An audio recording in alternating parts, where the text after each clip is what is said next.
Hi everyone, welcome to our Nautical Institute's Younger Members Council's talk series. This is a short video segment to follow up the Nautical Institute's Younger Members Council's webinar series. Today we're asking a couple key questions to Master Marina Mario de Silva. Mario has worked with several major companies in the field of recruitment, and Mario was previously a guest speaker on our webinar where we discussed the recruiting and training of young seafarers in the industry. So Mario, let's get into these questions. So when you enter an interview as a cadet or an officer, usually you don't have much experience behind you. You're new to the field, you're new to the maritime industry. So when you don't have this kind of experience as to discuss in your interview for cadets, what advice would you give them on highlighting themselves in other ways to the employer? Yes, Sabeena, thank you for inviting me to have this short conversation. I expect it will be quite fruitful. And yes, first what I want to tell is that the interviewer knows that the candidate is a fresher. So you as the candidate should not worry about the experience factor. He is calling you for interview because he needs a fresher to be employed in his team and to groom you. So he's going to do the training and he's going to give you the experience. What he wants to see is that an energetic and a person who wants to have that opportunity for the experience, and a person who will stick with his company and perform. So that is what you have to be concerned about. Do not worry that he'll ask questions about practical aspects of sea life. He knows that you are a fresher, so don't worry about it. I believe that gives a bit of a clearance to that aspect. Yes, that is actually excellent advice. Another term that is commonly used in the recruitment process is shortlisting. Can you give us a little idea and briefly explain what shortlisting is? Yes, Sabeena. Different employers, different HR processes have it in their own way of doing this shortlisting. But to generalize, let's say they have a slot to give to a trainee. They call for applications via the local agencies or directly by the employer. So your CV or your resume is also very important. Then from the CVs, they do the first shortlisting, and then they call upon the first interview. Usually, this is done by a local interviewer. Sometimes it's directly from your company, and then they do the second shortlisting. And depending on your performance, they may select you in, or you might go through a short second interview from the employer's HR department as well. So it depends. But be confident that if you're called for an interview, that means you are already halfway through. Have that confidence. Back to you, Sabeena. Okay, so once you are shortlisted, you know that you're going to be called for an interview. So when you get into that interview, right, in your experience, what are some of the most common mistakes you've observed being made by cadets? I'm smiling for the phrasing of the question. I wouldn't call it mistakes, but there are certain things, certain aspects the youngsters or the first timers do not understand. So they make these common traits, I would say.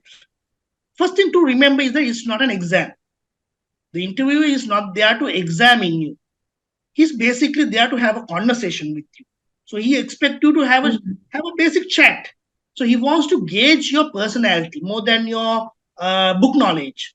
He wants to see that how your personality fits into his company structure and whether you are a good candidate.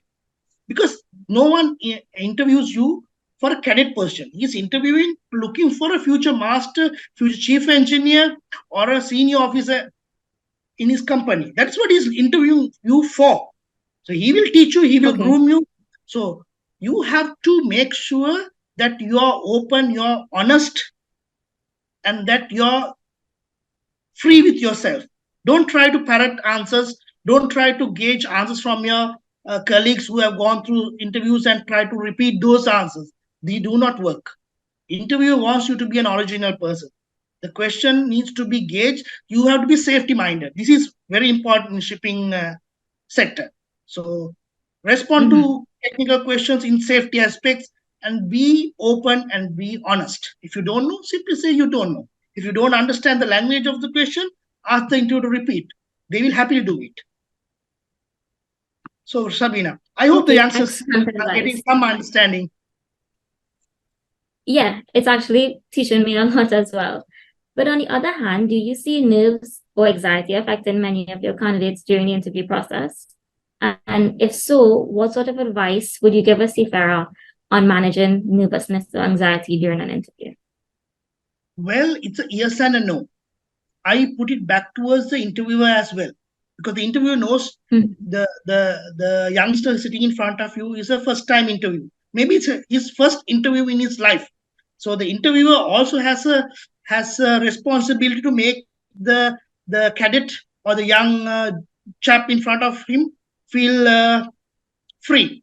So we do it. We don't stress them out at the beginning. We let them relax. We ask a few very simple questions where we definitely know they can answer. And then only we go into their personality and try to figure if is a suitable candidate. From the candidate's point of view, do not be nervous because it's not an exam. There's no fail and pass. It's just a matter of having a chat and the interviewer seeing if you are a good fit. Be natural, be honest, and then if you're really your brain is going blank, just take a deep breath. You can ask for a glass of water, or you take your own water, up to you. So, or you have a pen and pencil, you jot down the question, or you take some time for yourself. The interview will not ask you why you're taking that time. They understand. So these there are small things that you can do to take that initial nervousness out of you.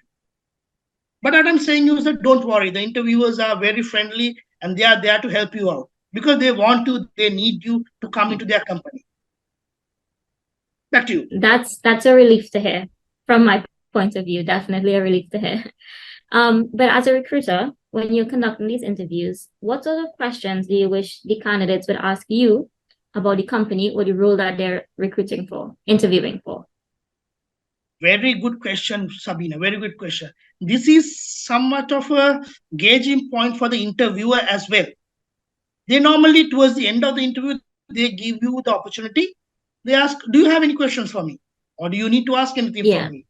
Something like that. That is the time to ask questions where it also shows that you are aware of where you're sitting. You know about the ship, this employer, you know about this company, and you know about this job role. You ask the question, but you take the answer halfway through and wait for it. Right? But and then there are a few no questions as well. Do not go negotiating on the salary, for example. Right? That is a question to be held for the later stages. There's also demands should not be put out at the beginning. Right? But it's a better way to phrase a question as saying, I know your company has so many of bulk carriers and general cargo vessels, and I'm quite interested in experiencing all types of ships. So that is one reason I'm very happy to be sitting in front of you. Sir, do you think that I will get that chance within your company? So this gives the interviewer an idea that you're prepared and you're there. Or you can put out a question like, I'm quite interested in working with the multinational crew, and I know your company is that structure. Things like that. There's so many questions that you can ask, and there's few that you should do as well. Those are really helpful answers. And the no question, that's definitely something that a lot of junior officers are very unsure about. So thanks for clarifying that. What stage in the interview process do you actually ask those sort of demanding questions? So I guess we can clear it up and say that's not the first question that you want to ask your employer. So after the interview, do the companies tend to reach out to candidates and tell them if they were unsuccessful in getting the position?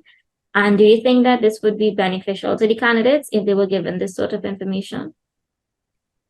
Yes, Sabeena. Now, being a sailor yourself, you know the importance of a debriefing. Right? Any training we do, we have a debriefing. Any process we do, we have a debriefing. Any voyage we do, we have a debriefing. This is a very important part of our work process. The professional seafaring companies, employing companies, agents, and managers, they know this structure, the importance of a debriefing, and they will give it to you. Right?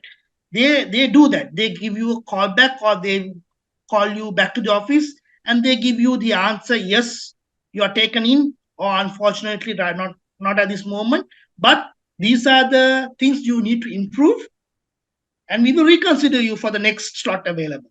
So that gives the candidate an idea what he needs to improve while he waits. So in my personal opinion, and I've seen many ship owners are doing it, it's a very good thing. Take it as a positive thing. Even if the answer is no, if you are getting the debriefing, be very happy about it. So you can prepare better for the next interview and you will get through. So my answer is yes, companies are giving you the debriefing.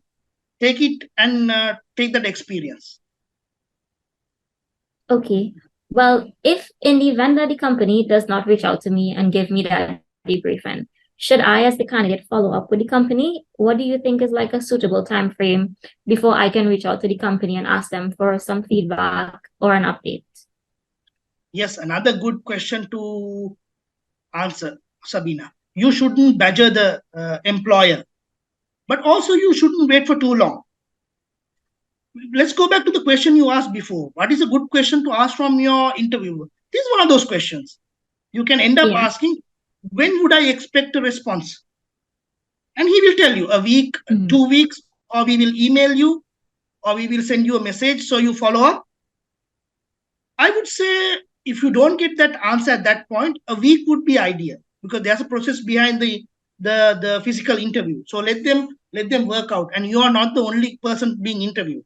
So give them the time and make sure you know whom to contact before you leave the interview room. Make sure you know whom to continue the conversation with.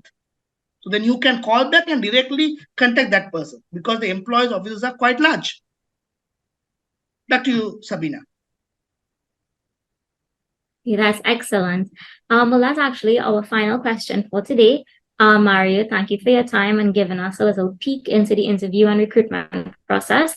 If anyone is interested in contacting Mario, we'll link his information in the captions. Anything you'd like to say, Mario? Thank you, Sabeena. More questions are very much welcome. I'll help however I can. Thank you again. Bye-bye. Okay, excellent. Well, thank you for everyone for watching, and keep an eye out for similar content from the Nautical Institute's Younger Members Council.